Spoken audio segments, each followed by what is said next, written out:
Eli Campbell here. One thing that makes Steamboat special is how many awe-inspiring people call our valley home. You could find yourself in line at the coffee shop next to an Olympian, or sitting on the gondola next to the founder of a world-renowned business. Our community produces and attracts the best of the best in their respective fields, but most are so humble about it you would never know. These extraordinary people are the common folk in the boat.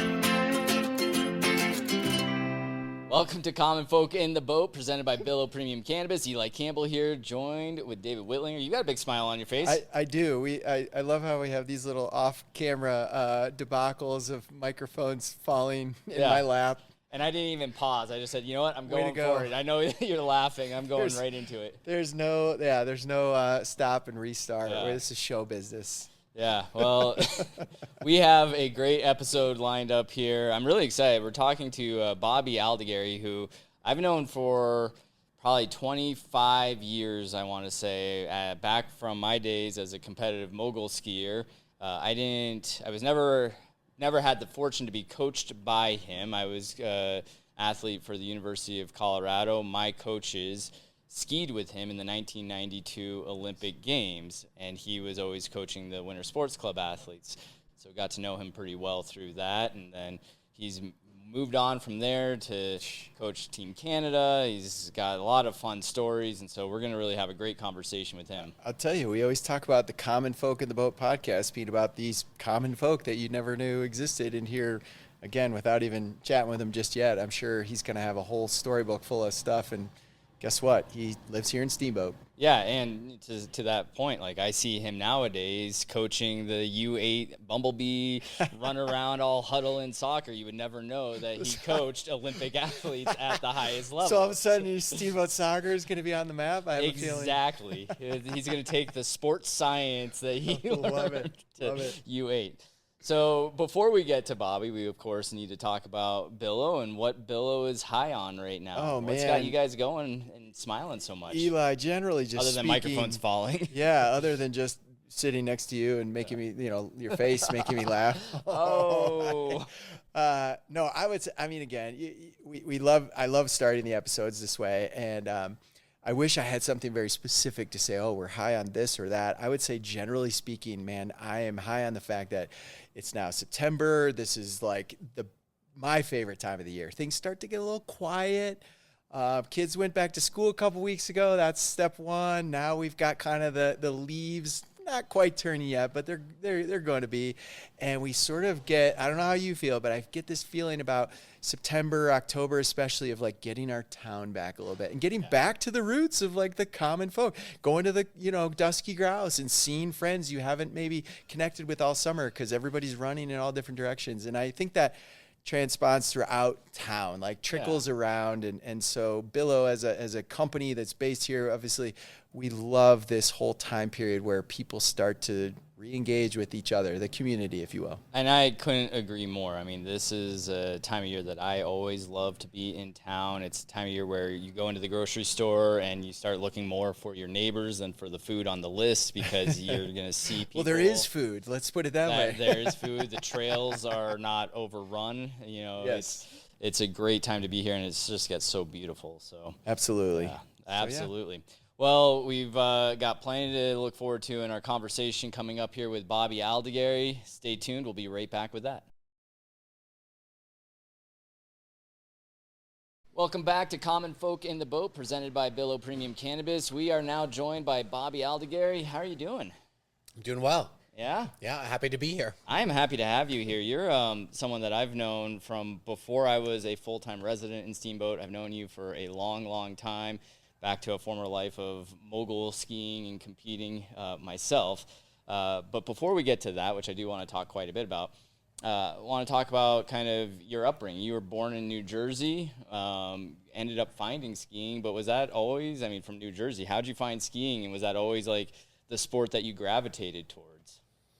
Just to be clear, New Jersey has the most mogul wins on the World Cup in women's skiing ever. In women's skiing. In women's mogul skiing. Donna Weinbrecht is tied with Hannah Kearney, and she also won the gold medal, just saying. So That sounded a little defensive. I know. Well, that's like you're grabbing out of your Jersey roots. I like it. That's Go what for people it. from New Jersey are defensive. We're the Texas of the East Coast. Texas of the East Coast. They're all like, we drive up to Vermont. People looking at people with New Jersey plates, right, rolling their eyes. Yeah. So but. Only lived in New Jersey through 5th grade. But that was my first memory of skiing. My dad would take me to Stratton. I remember that. We'd drive up. My dad had he had a red Mustang fastback, and we would drive up there. And I'll never forget this. In the spring, I had my dad was really cheap, so I always had like equipment that was old. And this is the truth. This makes me sound really old, and I'm not this old, but I'm almost this old. I had wooden skis with screw-on edges and laced boots. What? But that was before my time. I was after them because my dad had buckle boots, but that's just what I started out with. Wow. But it's like really in bear trap bindings, swear to God.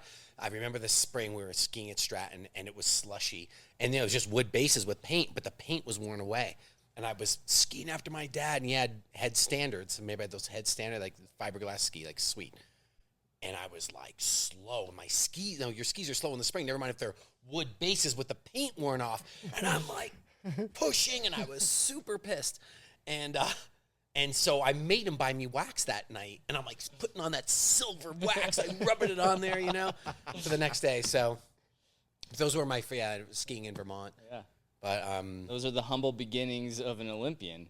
It's crazy. It's crazy. Yeah, and so I mean, obviously that was the start. You ended up progressing to becoming a 1992 Winter Olympian, and this was the first time that freestyle mogul skiing was an official medal event in the Olympics. Right. I'm interested to ask you this, having just watched the Olympics, the Summer Olympics here, and seeing some new kind of more fringe sports coming in, like breakdancing and things like that.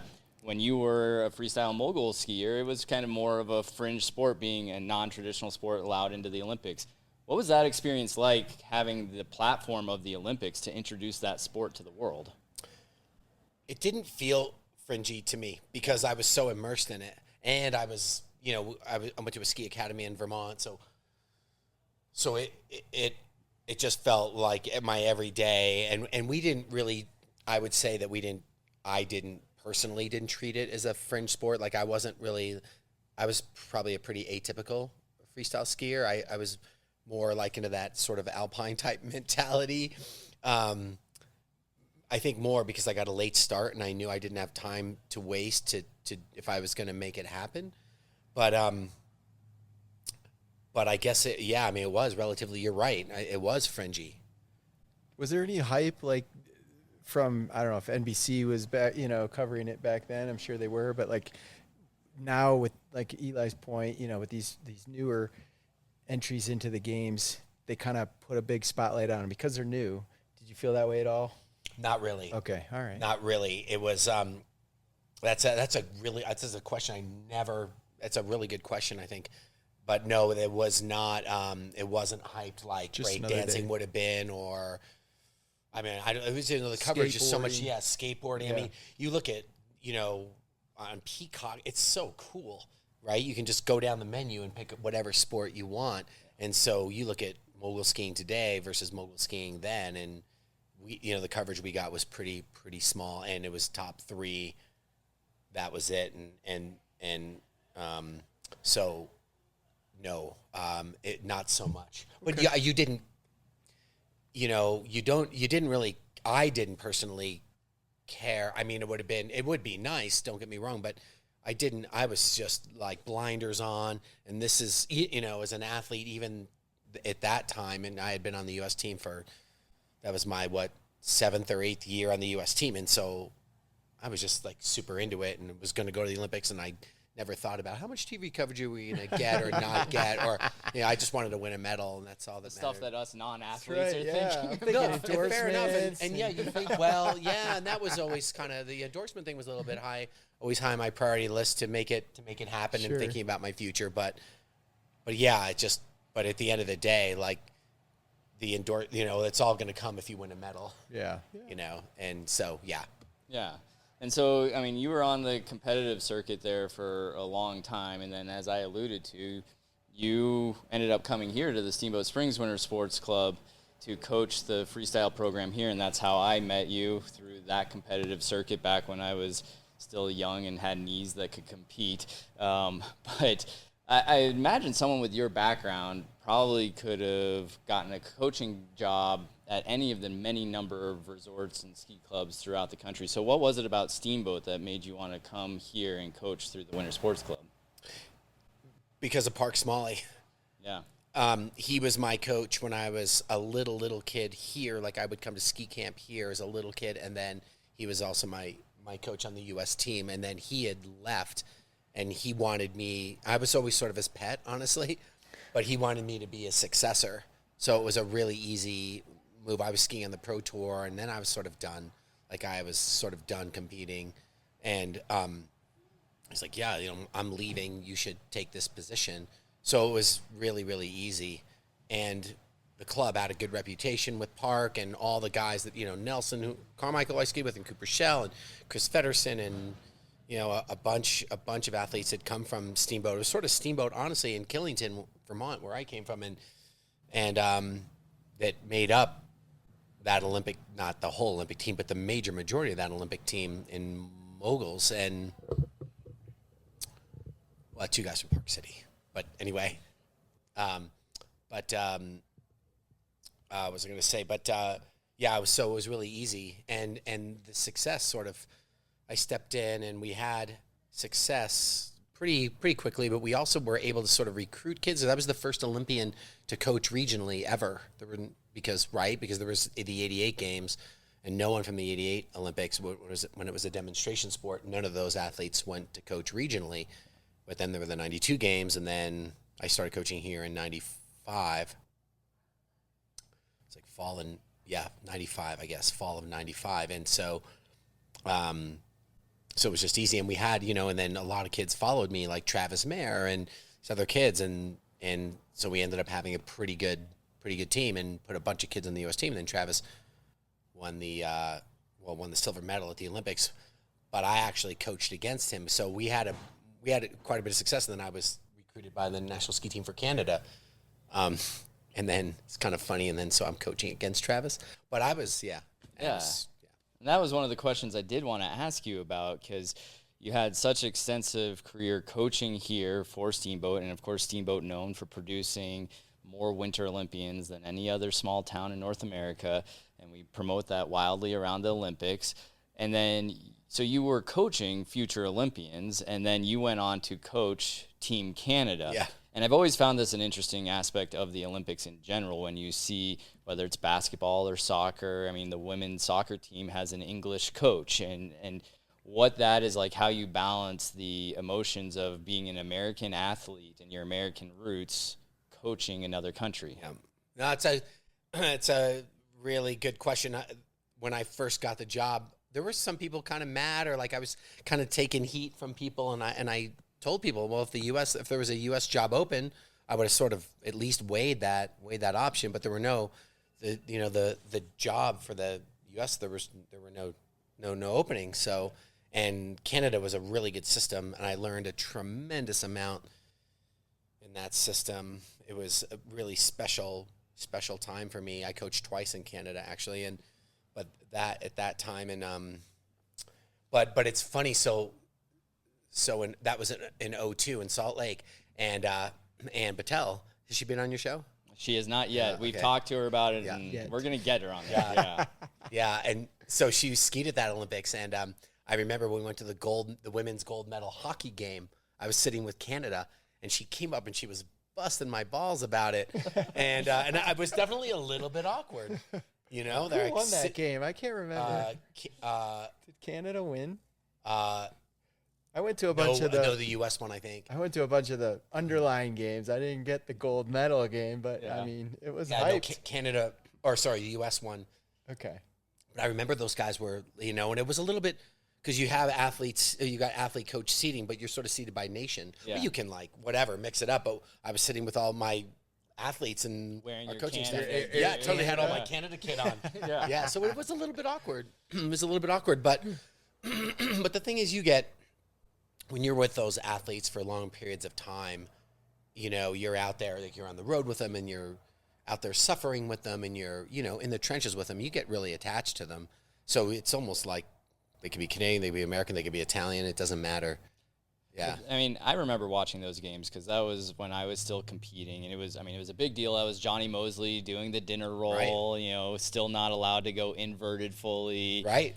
For us locally in Steamboat, it was Travis Mayer, and, he got the silver medal. It was a run that, he kind of had a little bobble off that bottom air. Yeah. He was going to do quad twister. He did triple twister. Yeah. Did a triple instead of a quad, and that's what was the difference, I think, in between a gold and a silver medal run. Who won the gold medal? Yeah, see, I only remember the silver medal in this one. Janne Latala. That makes sense, Finland. from Finland. But it does, I guess I'm kind of asking from the coach's perspective, if you're up at the top and you're watching that and you know that none of your athletes are going to kind of be up there at the silver or gold at that point, are you rooting for Travis? Are you still, because you've coached him, you know him? When you're at the top, that's a good question. When you're at the top, you're not thinking about that. You're thinking, I was at the top because I had some guys in the finals there.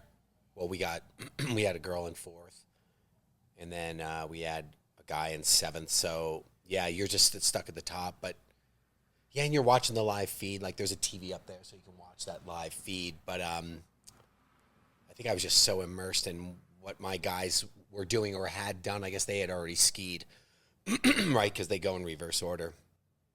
But after, it's funny. I remember this, of course, like it was yesterday. But after Janne was the last guy to go, and then the course is open, and I slipped down, and on the left, right at the finish line, because I knew Travis since he was a little boy, since he was in grade school, 4th or 5th grade, and I coached him then.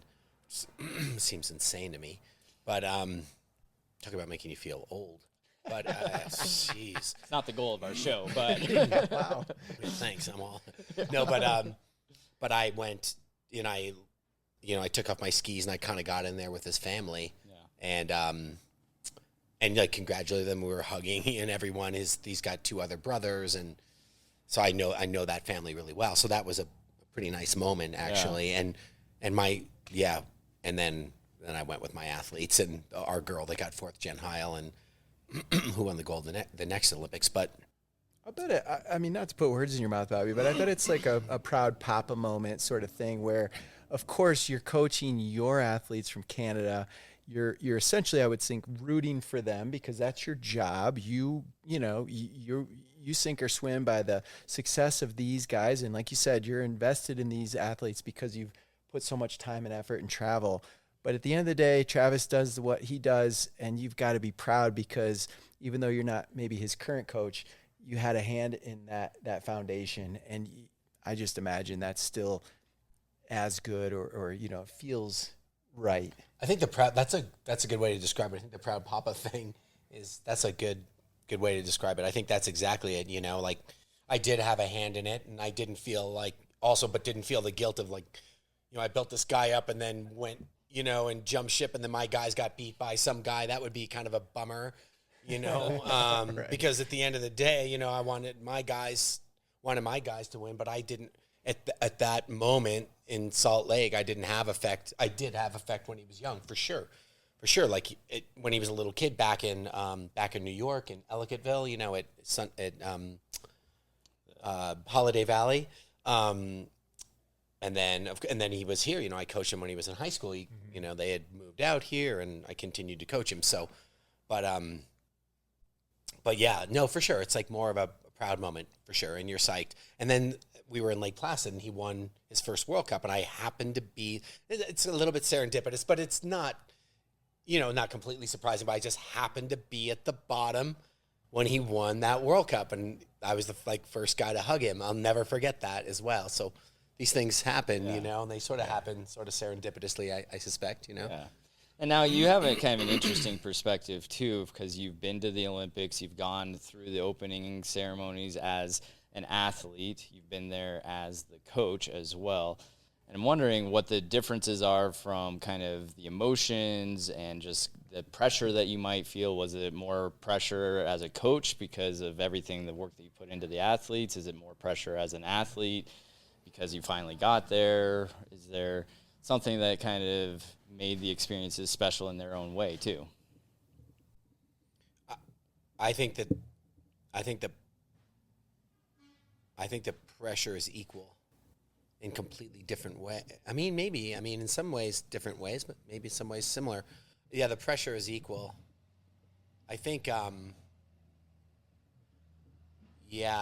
an athlete, you know, you've put a lot of time into it. I put a lot of time into it, and a lot of 2 ACLs, you know, back-to-back ACLs, and you know, it's a dream since you're a kid, and so yeah, you know, you've had that, you know, for me, yeah, I just had that dream since I came out here, like when Park Smalley was my coach as a middle schooler, and it's what I wanted to do, and I was lucky. I was straight up lucky with some things, and I ran with that, like some of that luck, like I stole it. But I felt that pressure for sure. I mean, you know, standing in the starting gate, you're like, you know, you're definitely nervous for sure. And then as a coach, yeah, you're much more adulty as a coach because you've been through a lot, you know, as an athlete, and then I coached here, and so, you know, it's sort of a building process.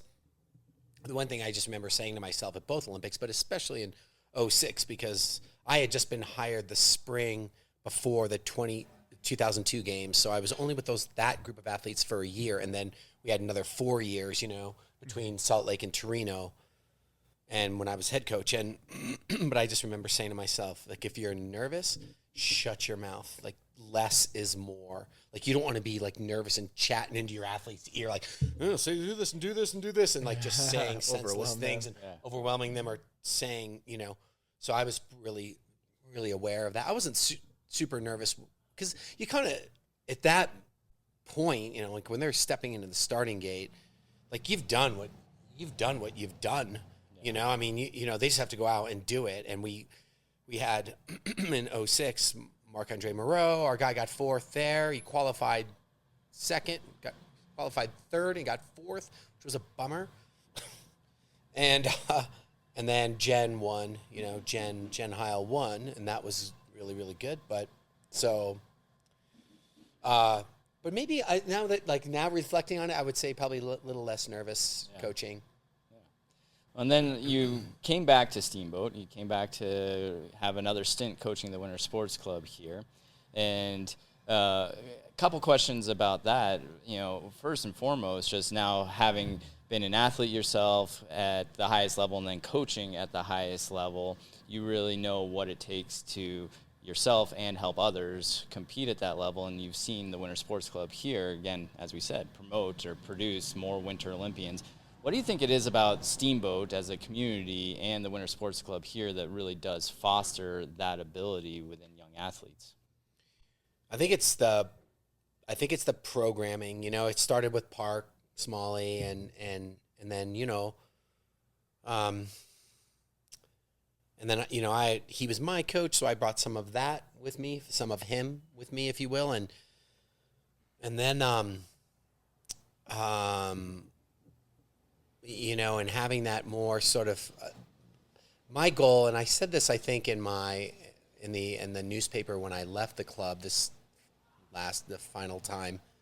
I think my goal was always to professionalize it and just to make it, you know, as professional as you possibly could. Like when you look at Olympic athletes, when you watch Simone Biles or watch some, you know, whatever, the mountain bike guys, which I thought was awesome, by the way. That gold medal race I thought was just unbelievable.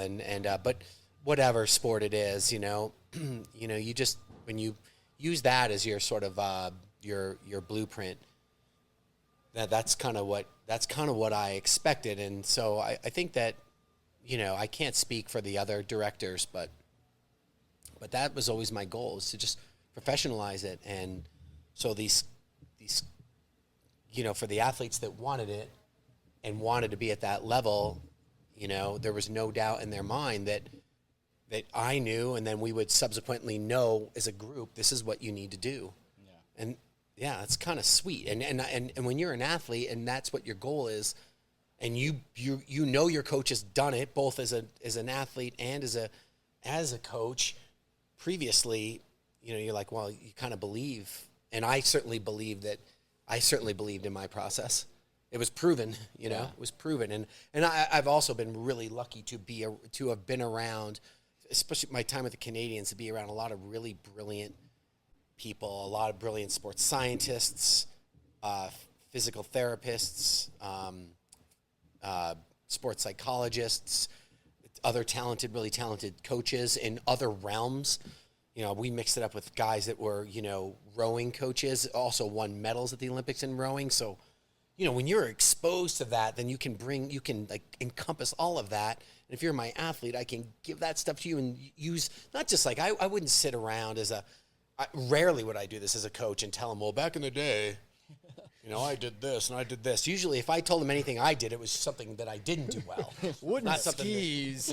But my lace-up boots. You kids don't know. Walk to the ski mountain uphill both ways. Yeah. It was, you know, I usually tell them things I didn't do well, but I would also reference other coaches and other situations or athletes that I coached previously to say, you know, this is the way they did it, and this was good, and this wasn't so good, and so. Well, and speaking of back in the day, now, you know, you've gone through, you've been an athlete, you've been a coach at the highest levels, as we've talked about, but you've seen such an evolution in the sport of freestyle mogul skiing from the point where it was an untouched mogul field that had air bumps in it to now where the zipper lines are perfectly machine-made, the kickers have really long landing fields. Is there anything that you wish the sport, as it has evolved, would hold on to from the origins of it? And what do you see the evolution of the sport becoming now that we are getting into not just inverts, but, you know, people that are doing like back triple fulls in the middle of a mogul course? I mean, I'm not one of those guys that thinks back in the day was better. I'm just not. I think the sport today, it maybe lacks creativity. Well, so there was like hot dog days, which was before me, and then... You know, and then, I was sort of that. And we're talking about the movie, right? That's just like the movie. Like the movie. The kick-ass blaster. Yeah, that's right. Hello. That's right. That's right. Lay full, the kick-ass blaster. I saw that movie in Rutland, Vermont. Not to go on a tangent, but I want to hear the story. I was so pissed when I walked out of that movie theater because I thought it portrayed our sport so badly. I remember being, like, incensed. I was pissed. But anyway. Well, similar story that Molly's game. I don't know if you've seen that. Right at the beginning, they say, oh, there she goes and does a D-spin, and it's a backflip. I was like, no, that's not what that is. I know. But only people like you and me would hang on. Can I interject? So I grew up in Michigan, right? Skied Mount Brighton. Okay, Aspen Extreme, the movie, starts out when they're talking about the two guys came from Mount Brighton. They're like, this isn't a ski hill, this is a landfill. And first of all, they were correct. Second of all, I wasn't incensed. I actually laughed. I thought it was hilarious. Nice. So move on. Nice. So back to the original question, though, about the evolution of the sport. Let me just digress for a moment. Molly Bloom skied out here. I coached her. Yeah. And really unimpressive athlete, by the way. But anyway, can you say that on these things? I think you can. You guys are pretty cool. Yeah. I mean, it made for an impressive movie and a great Hollywood story. It was a super interesting story. Yeah. But anyway, I remember her and this other athlete would like not show up to slip the course. They were just didn't want to slip the course. They'd show up late to training, and I told them, and finally I just started kicking him out of training. Yeah. Anyway. Well, and back. So anyway, again, to digress, but that movie too, it starts with her doing a backflip, which wasn't even allowed when she was skiing. So again, it's little things, but the evolution of the sport, talking about when backflips weren't allowed. Way to bring us back, Eli. Yeah.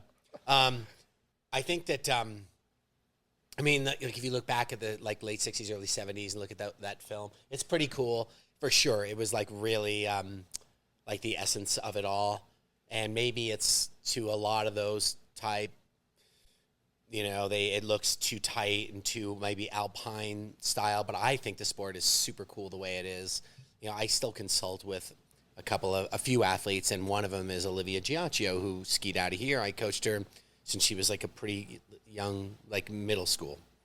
And she's currently third in the world in singles and duels. And I just like her a lot. She's a great kid and does a great job. So I'm involved in it, currently, like in the modern day. But I think it's really cool with inverts. And I think it would be interesting to have courses that weren't man-made, that weren't made by a snowcat, and have a few of those. Even if you had set jumps with big long landing pads, but made it more, because for sure the actual turn then, when I first started out, or when I was first on World Cup, it was harder to ski then. It was harder to actually ski and make like a proper turn. It's different now. They go way faster. Obviously, the jumps are way bigger and way more risky. And so you're sort of, you're really comparing apples with oranges. But I think what you're really saying, Bobby, is you're going to personally bring back the bump off. Oh, wow. Natural conditions, not man-made, highly entertaining. Takes a heck of an athlete to even get down it, let alone win it. Especially after doing a keg stand. Thank you, Bobby, for volunteering. Right. For that. I'm sure Dave Hunter would be all. Yeah. He'll be calling me like, "What? I heard you're gonna what? Wait, what?" So I think it would be interesting to maybe have an event or two that didn't have set moguls, Yeah. But I think the sport is pretty cool. And do you know duels are in the next games as well, right? Which is that really brings the sport to a whole different level as a competitor. But just even watching it, you can. I Is think that like synchronized? I'm out duels of the loop. is a race against each other. Okay, all It's like right. dual alpines. All right. And So I get that and part. it's, All right. I think from a spectator's point of view, what gets really interesting about the duels is because of how machine-made it is, most of the athletes' turns look pretty similar nowadays. Most of them are doing the same jumps, but when in duels, they're pushing each other to the limits, and you can really kind of compare a little bit easier. So For sure. Yeah, it won't be so tight. Yeah, it's true. That I think that's a thing. I think you could see who was maybe when I was skiing or at the beginning, like when I ski at the Olympics, it was a cat-made course. It wasn't that dissimilar to today. The jumps were set, but it wasn't quite as like the landings weren't as open. But you could see maybe who was a better skier then. Though there was controversy, like the French thought their technique was the best. We thought our technique was the best. And the Norwegians were really good then. So, there was still that controversy, but who was a better skier? But people were trying to, it's interesting. Well, and then a few years ago, as you mentioned, you kind of took a step away from the Winter Sports Club. You handed it off in good hands to Ann Patel. She's doing a great job with the club. Agreed. And now you're really focused on being a dad. I see you out at your coaching now is at a U8 soccer level. Exactly. Watching the Bumblebee soccer and focused on real estate. But just kind of curious, as someone who has traveled all over the world, seen so many world-class ski resorts, has taught sport at the highest levels, how do you take what you've experienced in the past into parenting and the appreciation of parenting in this community, as well as selling the Steamboat lifestyle to your real estate clients? I was talking about this, I talk about it a lot actually, but so we went to Cortina. I'm full-blooded Italian, and subsequently I'm pretty proud of my Jersey, heritage. so it must have mobster ties too. Seriously, somewhere in I there. know. It's amazing I don't drive around an IROC Z. Like if I didn't You're not get in into the skiing, garbage collection business. I'm not, but I could have been. If I didn't get into skiing, I'd probably be driving an IROC Z right now. Nice. Yeah. Well, thank God for skiing. Yeah. With T-tops, I'd be like full-on gold chains. But we were in Cortina, Italy this past winter, and all my time coaching and as an athlete, you go to resorts and you're so focused, you don't really, I try to appreciate the beauty, but it's pretty hard. I couldn't believe what it was like to be a tourist skier. It was amazing. I enjoyed it immensely, and my wife and Enzo, our son, did as well. But But I think and then we were in Val Gardena as well. But I think the Steamboat is the closest thing to me to that sort of European sort of lifestyle and the culturally, like people helping people being wanting to be part of a community, just to commune, just to go to the free concert thing, or go down to Snow Bowl and go to their free concert thing, or go to Little Tooth, or like whatever you're doing with your kids, or volunteering at school stuff, or whatever you do, the Winter Sports Club and the whole thing. So I think we're really lucky. I think we're really lucky to live here, and that's, you guys are parents. This is not. Maybe there was times that it was lost on me as a young adult, but having a kid and wanting to raise your kids in a safe place where you're not locking your door and you're not, leaving the key, and you're leaving the keys in your car and whatever, we're lucky. And so, from my perspective, this is like, this is. I'll segue for just a second, not to hijack what you just to piggyback on that. So my daughter's 18; she's going off to college for the first time, and she hasn't outright said it, but I have a feeling she is like running for the door. She's like, Steamboat, yeah, great place, but like super small and boring and this and that, like a teenager. And I get that. I'm just curious, like, if when she gets out into the, quote, real world, like, she's going to have that shock of, like, oh, wait, actually, where I grew up was pretty darn cool. Maybe I should get back there. She's going to have, like, she's going to have an internship in Cincinnati or somewhere. Right. She's going to be going, what was I thinking? Yeah, right. Because you don't know until you know, like, if you don't experience it, right? And I think that's just it. My wife and I both chose, we're from other places. We chose to live here back in the day. Like, we had seen the other places and then saw how great Steamboat was and chose, similar to how you kind of maybe landed here. And Eli, same with you. Yeah. So the idea that, our kids being born and raised, there's that question of like, all right, are you taking it for granted? Because I try never to, but I could see how if you grew up here, it'd be easy. It could be easy. Absolutely. I think, yeah. I mean, it'd be hard to believe they wouldn't come around. I mean, I don't know where else they're going to go unless they're going to move like to, Maui or Kauai or somewhere else that's, and they don't want to be in the mountains anymore or something. But you know what I'm saying? I mean, I don't know. I mean, it's hard to get around this. But, we joke. We were like, we're taking Enzo on a ski vacation every 2 years to Lake Placid, New York in January. Just so he knows how miserable it could possibly be. We're going to put him on that fixed grip double to the top, and find those wooden skis. That I wear. With no wax on them. Bring it back to the beginning. Well, Bobby, thank you so much for taking a few minutes with us. It was great, from athlete to coach and to all the different impacts that you've had in the community. Thank you. Just another one of the common folk in the boat. Thank you. Thank you so much.